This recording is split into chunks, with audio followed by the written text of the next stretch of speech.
मी एका अनोळखी काकू सोबत तिच्या माहेरी जाऊन तिच्या सोबत मित्रांनो, कथा खूप रोमांचक आहे. शेवटपर्यंत नक्की बघा, तुम्हाला खूप मजा येईल. माझं नाव अर्जुन आहे. मी साताराचा रहिवासी आहे.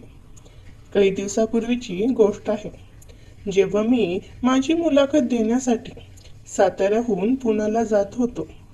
ट्रेनमध्ये बसलो तेव्हा माझ्या समोरच्या सीटवर एक काकू बसल्या होत्या. त्या खूपच सुंदर आणि आकर्षक दिसत होत्या. तिचं वय साधारण 35च्या आसपास असेल, पण दिसायला त्या 25च्या वाटत होत्या. त्यांच्या चेहऱ्यावर एक वेगळी चमक होती आणि त्यांचे लांब केस त्यांना आणखी सुंदर बनवत होते. त्यांचं भरलेलं शरीर, गोल गोल संत्री आणि मस्त बांधा पाहून मला खूपच सुख आणि मजा येत होती आणि माझ्या आत्मविश्वासाने माझ्या नजरेत त्यांच्याकडे खेचलं. ट्रेन चालत असताना मी विचार केला, मी त्यांच्याशी बोलावं का? मग मी धैर्य गोळा केलं आणि त्यांच्याशी बोलायला सुरुवात केली. काकूनी हसतमुखाने उत्तर दिलं, तू कुठे जात आहेस? मी सांगितलं की मी पुण्याला शिवाजीनगरला जात आहे, जिथे माझी एक मुलाखत आहे. हे ऐकून त्या म्हणाल्या, अच्छा, मी पण पुण्याची आहे. साताऱ्याला माझ्या नवऱ्याला भेटायला आले होते. मग मी त्यांचं नाव विचारलं. तेव्हा काकूने त्यांचं नाव आशा सांगितलं. मी म्हणालो, अच्छा, तू पुण्यात कुठे राहतेस? त्या म्हणाल्या, मी पण शिवाजीनगरला राहते. आम्हाला एकमेकांशी बोलताना छान वाटू लागलं. काकूच्या बोलण्याने मला त्यांचं व्यक्तिमत्व आणखी आवडू लागलं. ट्रेनच्या प्रवासात आम्ही आमच्या आयुष्याविषयी बरंच काही शेअर केलं. मी सांगितलं की माझी मुलाखत एका ऑटोमोबाईल कंपनीत आहे आणि काकूंनी मला प्रोत्साहन दिलं. काकूंशी इकडे तिकडच्या गप्पा चालू होत्या. मी सगळ्या प्रवासात त्यांनाच पाहत होतो. त्या खूपच मस्त माल दिसत होत्या. कदाचित काकूंनीही हे लक्षात घेतलं असावं, पण त्यांनी मला काहीच बोलल्या नाहीत. रात्री साधारण 11 वाजले होते. जेव्हा ट्रेन शिवाजीनगर स्टेशनवर थांबली, तेव्हा मी आणि आशा काकू दोघेही ट्रेनमधून बाहेर पडलो. काकूंची बॅग खूप जड होती, म्हणून मी त्यांना मदत करण्यासाठी म्हणालो, काकू, मी तुमची बॅग उचलतो. त्याने मला विनम्रपणे धन्यवाद दिले आणि आम्ही दोघे स्टेशन बाहेर आलो. शिवाजीनगरमध्ये रात्र गडद होत होती आणि आजूबाजूला फारशी माणसं दिसत नव्हती. स्टेशन बाहेर पोचल्यावर काकूने मला विचारलं, आता रात्री कुठे थांबणार आहेस? मी विचार केला की कदाचित हॉटेल शोधावं लागेल, पण काकू म्हणाल्या, जर तुला काही हरकत नसेल तर तू आमच्या घरी येऊ शकतोस. घर जवळच आहे आणि तू माझी मदतही केली आहेस. मला रात्री बॅग उचलायला त्रास होत होता. मी थोडा विचार केला आणि मग होकार दिला. रात्र खूप झाली होती आणि मला हॉटेल शोधण्यापेक्षा काकूंच्या घरी जाणं जास्त योग्य वाटले. आम्ही दोघे रेल्वे रूळ ओलांडून काकूंच्या घराकडे निघालो. चालता चालता मी काकूंना विचारलं, तुमचं घर किती दूर आहे?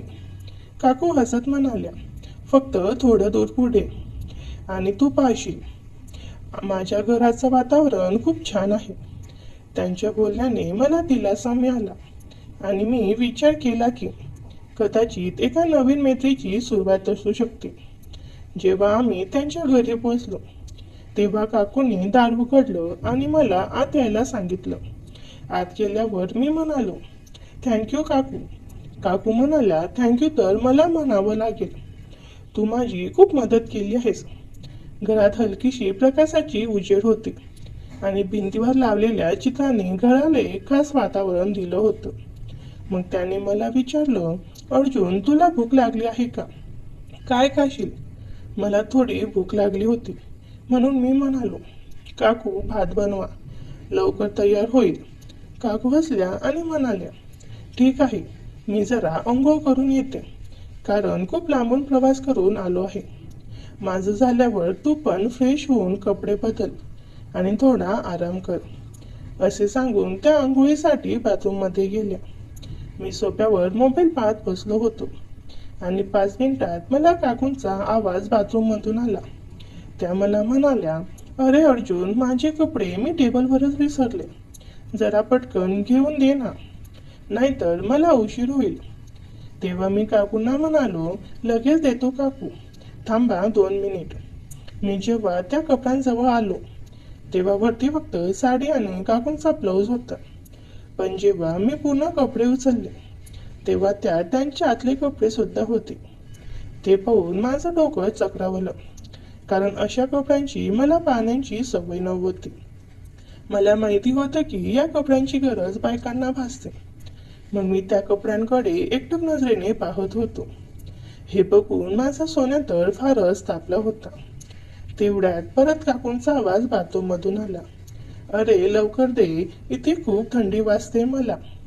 मी सोन्याला हाताने शांत केलो आणि सगळे कपडे हातात गोळा करून मी बाथरूम जवळ आलो. त्यावेळेस काकूंचा हात बाहेरच होता. मग मी त्यांच्या हातात ते कपडे दिले.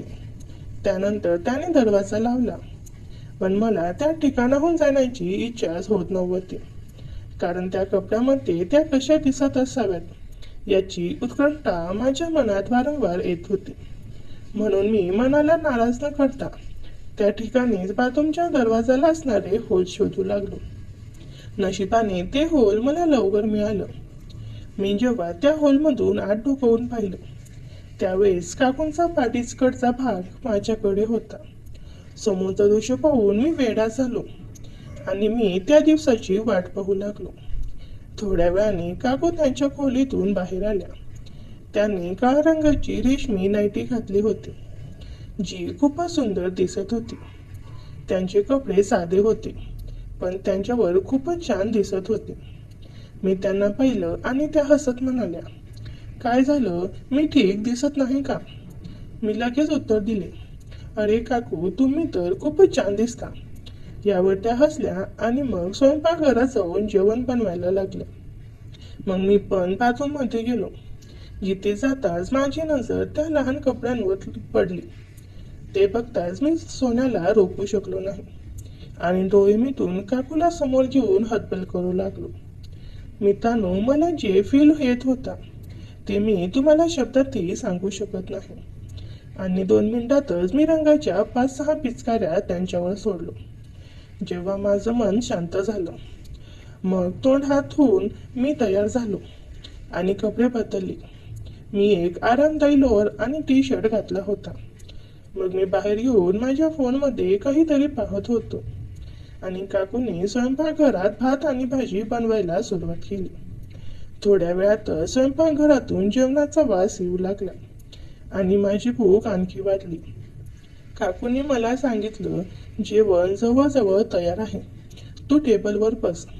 मी टेबलवर बसलो आणि तिने माझ्या समोर भात आणि भाजी वाढली.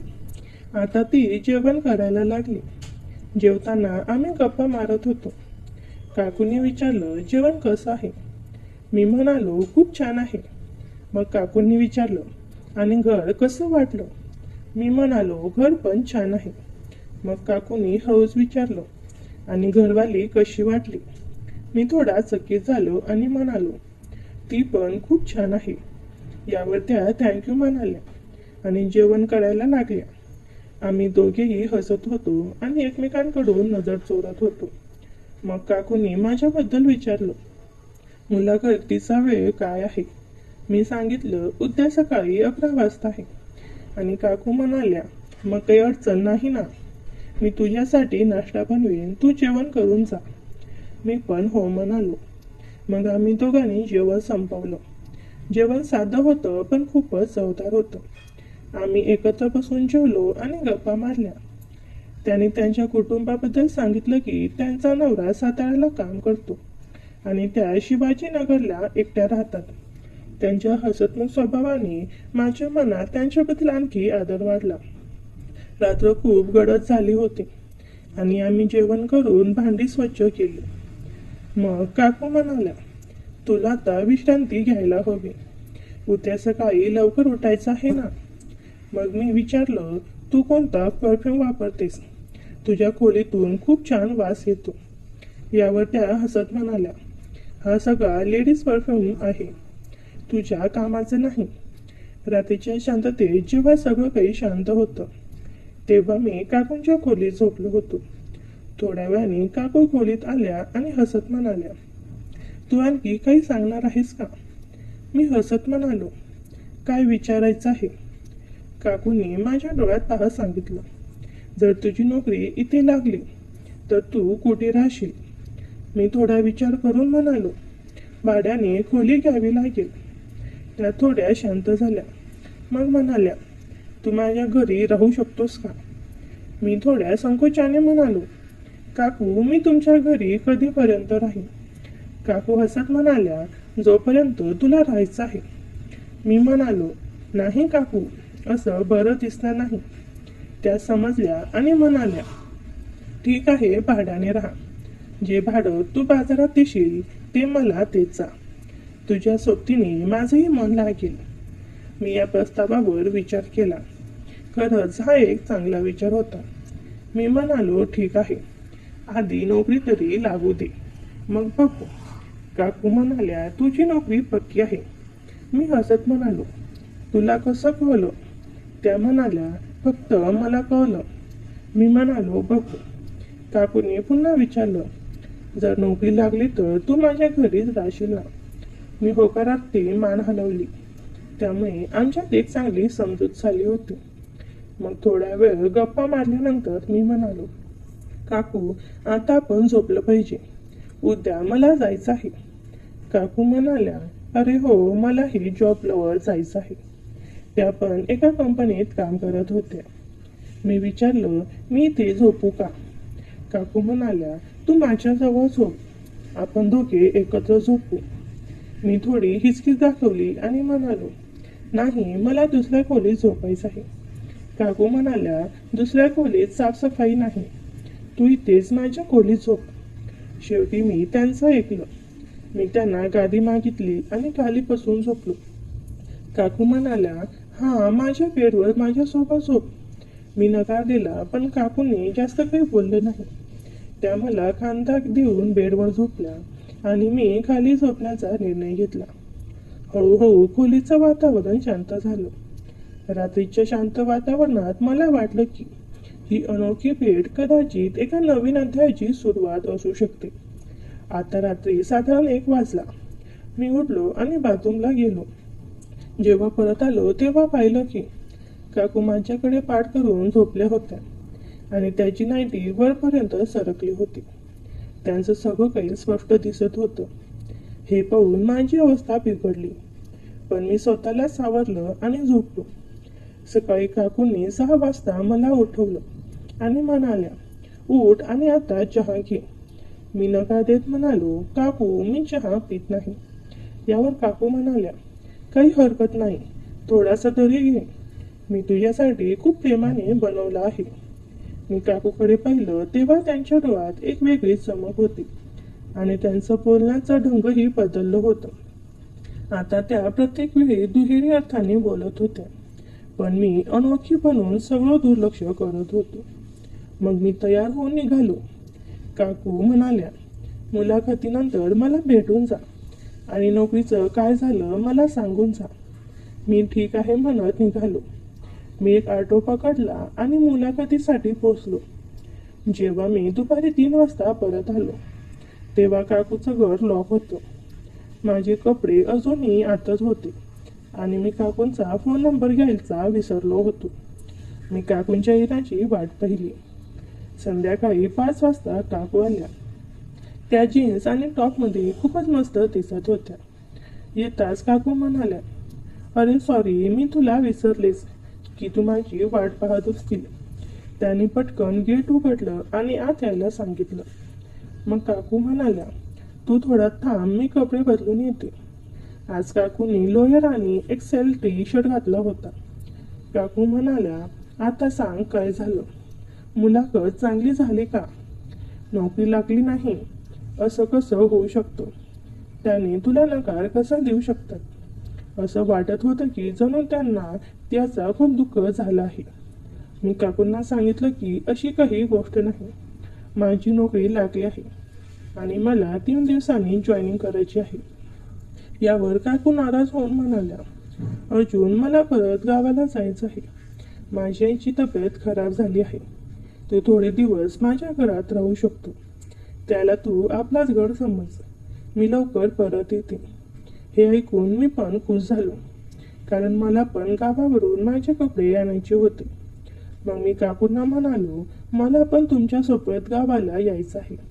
माझ्याकडे पुरेसे कपडे नाहीत. मी माझ्या घरी जाऊन कुटुंबाला भेटेन आणि काही कपडे आणि गरजेचं सामान घेऊन येईन. यावर काकूंनी आशेने भरलेल्या नजरेने विचारलं, पण तू माझ्यासोबत परत येशील ना? त्यांच्या डोळ्यातून स्पष्ट दिसत होतं की माझ्याशिवाय त्यांचं मन लागत नव्हतं. मी काकूंना सांगितलं, काकू मी नक्की येईन. मग काकू थोड्या खुश झाल्या आणि म्हणाल्या, एक काम करू, आमच्याकडे कार आहे. मला चालवता येत नाही. तुला येत असेल तर आपण कारने सोबत जाऊ. पहिले आमच्या घरी जाऊ, मग तुझ्या घरी पण. मी पण तयार झालो. मित्रांनो, मी स्वप्नातसुद्धा विचार केला नव्हता की मी ज्या गोष्टीची आतुरतेने वाट पाहत होतो ते मला काकूच्या माहेरी जाऊन मिळेल. दुसऱ्या दिवशी सकाळी मी आणि काकू स्विफ्ट घेऊन काकूच्या माहेरी निघालो. काकूने लाल रंगाची साडी नेसली होती.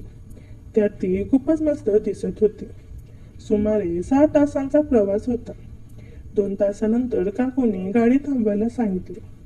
काकू म्हणाली, अर्जुन गाडी थांबव जरा.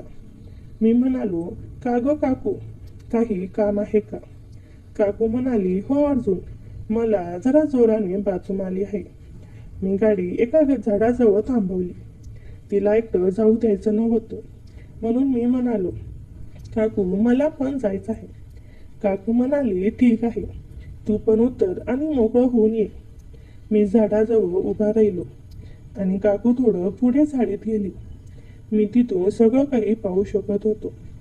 काकू जरा व्यवस्थित बसण्यासाठी तयार झाली. मला तिचे अस्तित्व दिसत होते.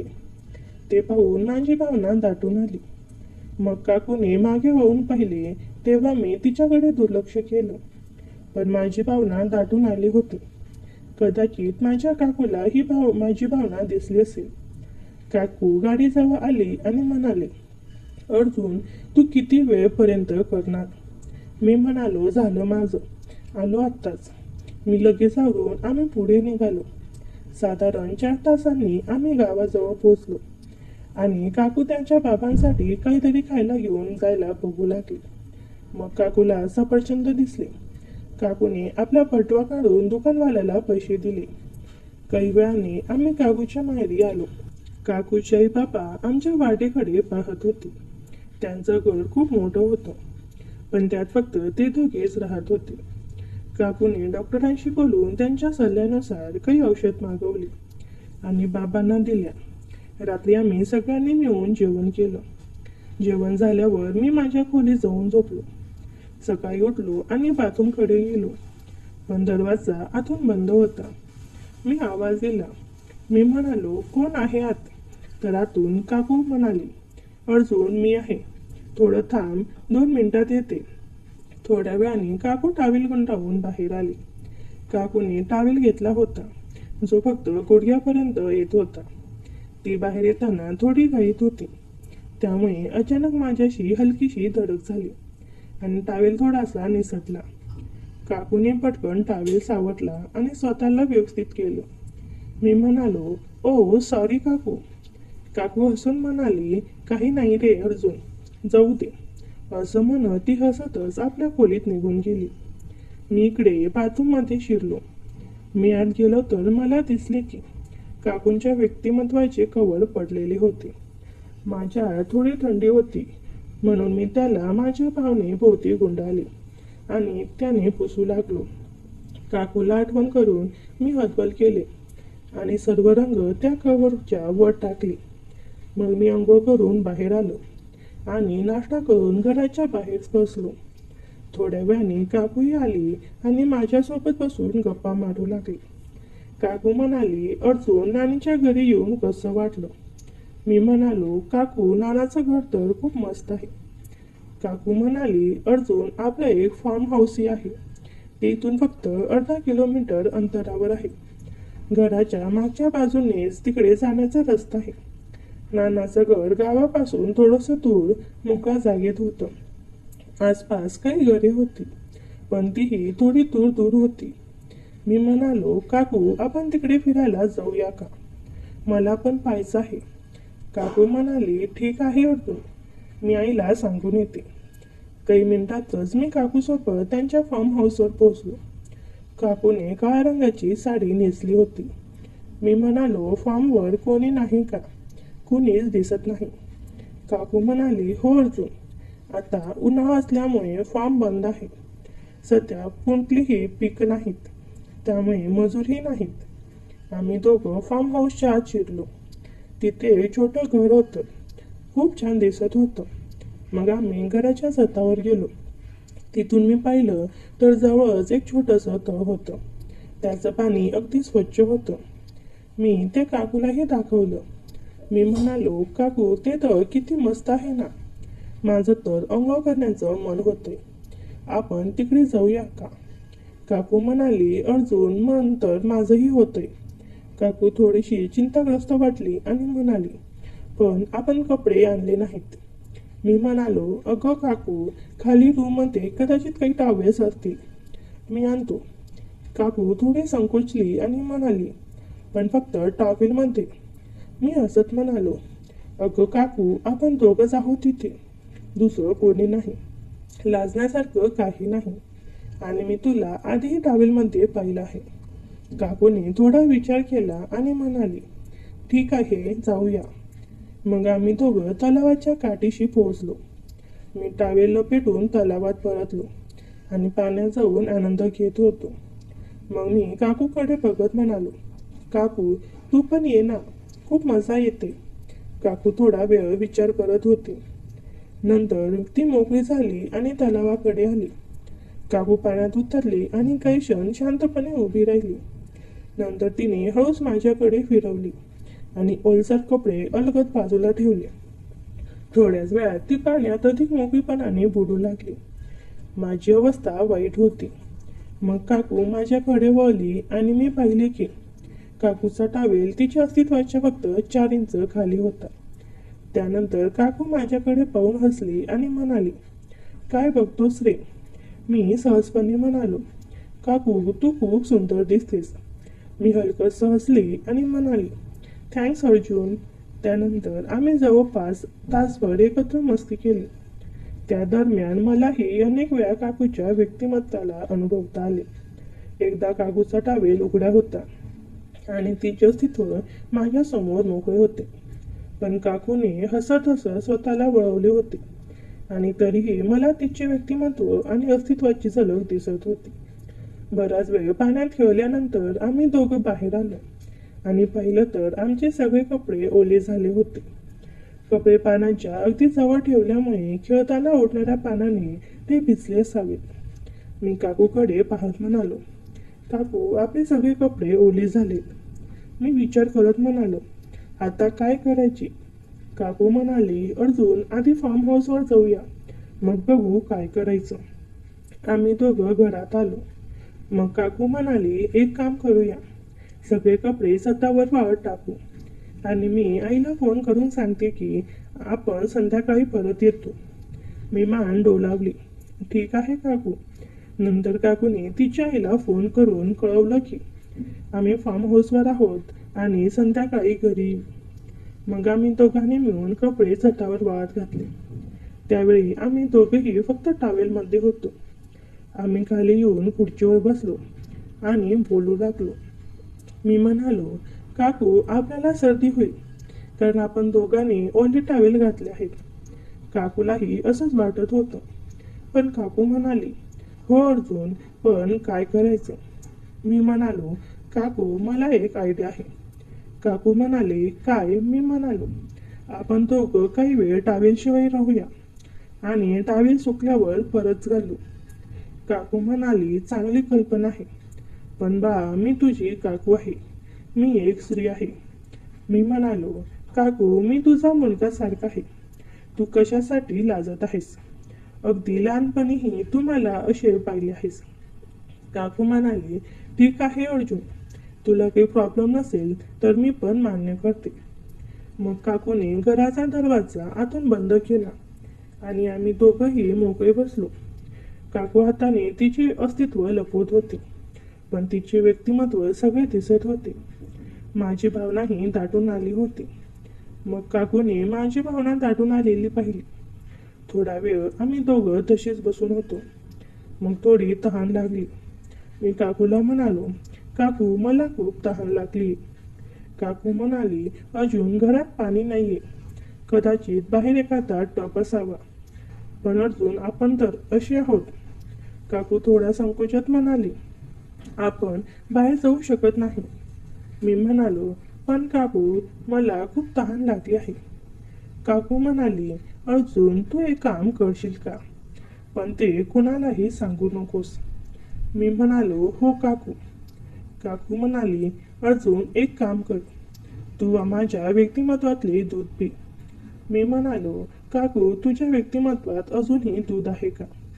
काकू म्हणाली, हो अर्जुन, तुझ्या काकांना दूध प्यायला खूप आवडतं म्हणून मी औषध घेऊन माझ्या व्यक्तिमत्वात दूध बाहेर काढण्याची व्यवस्था केली आहे.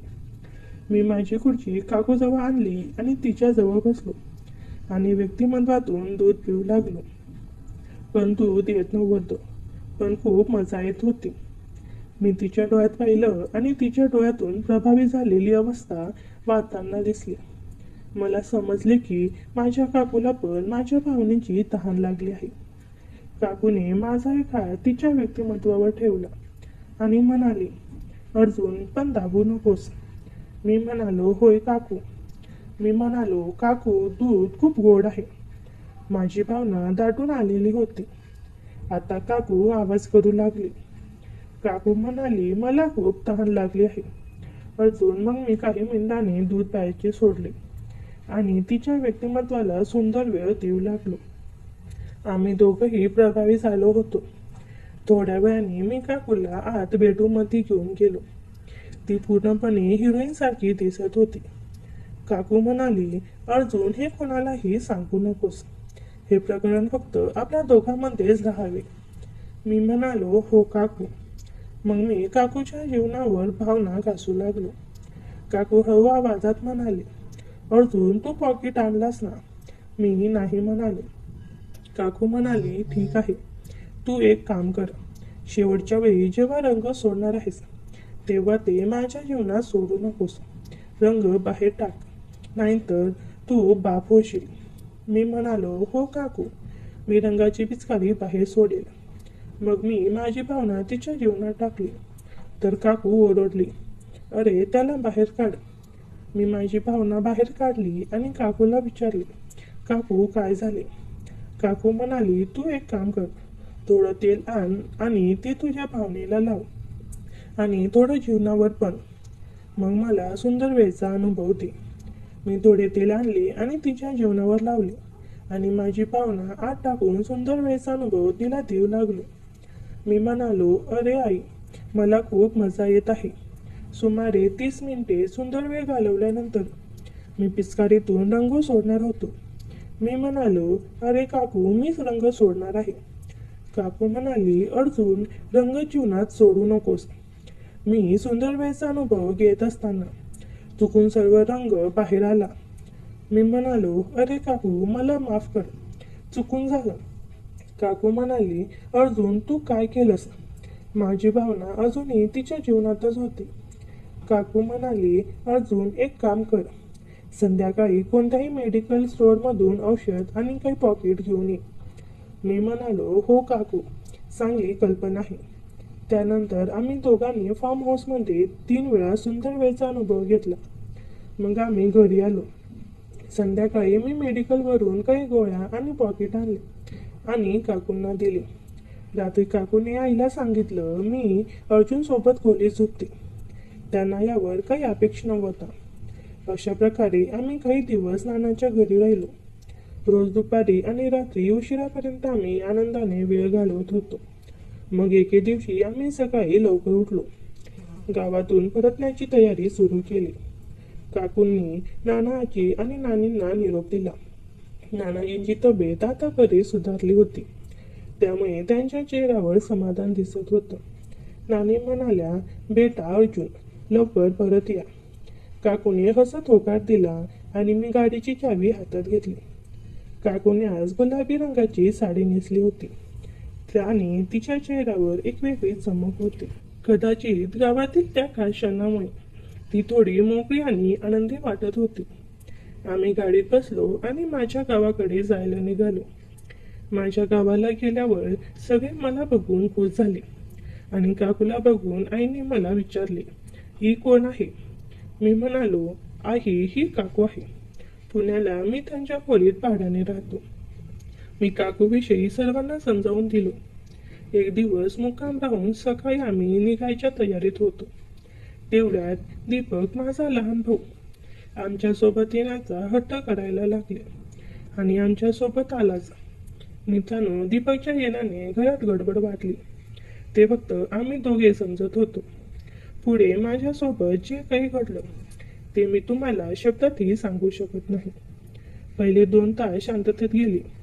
मी गाडी चालवत होतो आणि काकू बाजूच्या सीटवर बसून खिडकीतून बाहेरचा नजारा पाहत होती आणि दीपक मागच्या सीटवर बसून मोबाईल पाहण्यात व्यस्त होता. मग अचानक काकू म्हणाली, दीपक, तुला गावात कसं वाटलं? मी म्हणालो, काकू, खूप मजा आली. फार्म हाऊस, स्थळ आणि आपली मस्ती कधी विसरणार नाही. काकू हसली आणि म्हणाली, हो, पण आता घरी गेल्यावर सगळं नीट हाताळायचं हो. तुझ्या काकांना काही कळायला नको. मी म्हणालो, काळजी नको करू काकी, मी काही नाही सांगणार. प्रवासात मला तहान लागली. मी म्हणालो, काकू, पाणी आहे का? काकूने बॅग उघडली आणि पाण्याची बॉटल काढली, पण ती पाहून हसत म्हणाली, अर्जुन, आता तुला पाणीच हवंय ना? फार्म हाऊस सारखं नाही आहे ना इथे? मी लाजलो आणि फक्त पाणी घेऊन प्यायलो. काकू मला चिडवत होती, पण तिच्या डोळ्यात एक खड्ड्यात चमक होती. 5-6 तासांनी आम्ही घरी पोहोचलो. मी गाडी पार्क केली आणि सामान आत आणलं. काकूने स्वयंपाकघरात जाऊन चहा बनवायला सुरुवात केली. रात्री जेवण झाल्यावर मी माझ्या रूममध्ये गेलो, पण मनात गावातील त्या क्षणांची आठवण येत होती. काकू ही थोड्या वेळाने माझ्या रूममध्ये आली. तिने नाईटी घातली होती आणि हातात एक ग्लास दूध घेऊन आली होती. काकू म्हणाली, अर्जुन, हे घे दूध, प्रवाशाने थकला असेल. मी म्हणालो, काकू, तू का आणलं? मी स्वतः घ्यायला आलो असतो. काकू हसत म्हणाली, काही नाही, मला तुझी काळजी वाटली. ती माझ्या शेजारी बसली आणि म्हणाली, पण नीट लक्ष ठेव हं, ते गोष्टी कुणाला सांगू नको. मी दूध प्यायलो आणि काकूला म्हणालो, काकू, तू पण झोप आता, उद्या सकाळी लवकर उठायचं. काकू माझ्या कपाळावर हात फिरून गेली. तिच्या स्पर्शाने मला पुन्हा फार्म हाऊसची आठवण झाली, पण मी भानावर नियंत्रण ठेवलं. मग सकाळी मी कामाला निघालो, पण माझं कुठेच मन लागत नव्हतं. सारखं काकूंबद्दल विचार करत होतो. कसा बसा दिवस काढून घरी परतलो, तेव्हा काकू स्वयंपाक करत होती. तिने आमच्यासाठी गरमागरम जेवण बनवलं होतं, पनीरची भाजी, भात आणि चपाती.